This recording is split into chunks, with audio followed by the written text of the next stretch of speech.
Fueron liberados. Ah, sí, le dije, pónmelo, how are you? Hugo Rafael Chavez Frias, Venezuelan president and political foe of the United States, is dead after losing a battle to cancer. The socialist leader underwent lengthy treatment in Cuba for an undisclosed form of cancer, having at least 3 operations, including one to remove a tumor he described as the size of a baseball from his abdomen. His frequent absences from public view led to widespread rumors about his health and stood in marked contrast to his usual style of appearing on television for hours at a time, speaking, reading, and occasionally singing. The son of 2 school teachers, Chavez was born in 1954 in rural Venezuela and grew up with hopes of becoming a professional baseball player.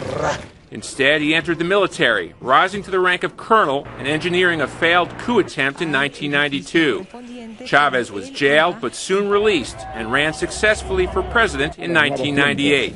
Lo juro. Backed largely by Venezuela's poor, he promised to spread the wealth from the nation's oil reserves. His role models were Fidel Castro and, from history, Simón Bolívar, whom he idolized in a cult of personality, even renaming the country as the Bolivarian Republic of Venezuela. Chavez introduced a new constitution and attempted to consolidate power, but his radical moves led to street protests and a coup attempt, which briefly removed him from office.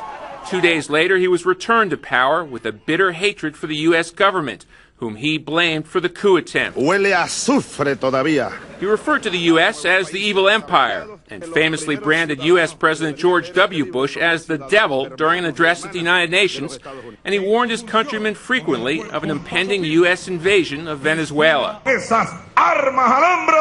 His erratic behavior was increasingly criticized as clown-like, but Chavez would win re-election twice, relying on high oil prices to fund wide-ranging ambitions at home and, he hoped, as a global counterweight to U.S. influence. In a nation of 30 million, it was one man, Hugo Chavez, who controlled the presidency, the parliament, the judiciary, and the media, shutting down any television or radio stations which were critical of his rule,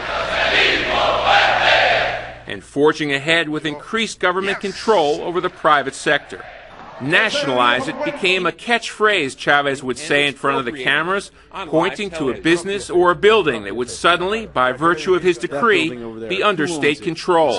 Chavez continued to enjoy strong support from Venezuela's poor despite increasing street violence and one of the highest inflation rates in the world. When in good health, he was a constant presence on state-controlled television, giving hours-long speeches which by law had to be carried on every channel. His absence creates a vacuum of power, which both supporters and opponents will no doubt try to claim. The big question is, with divisions between the two sides so bitter, whether any transition can be achieved peacefully. Hugo Chavez, Venezuela's 56th president, dead from cancer. La recta final. Steve Harrigan, Fox News.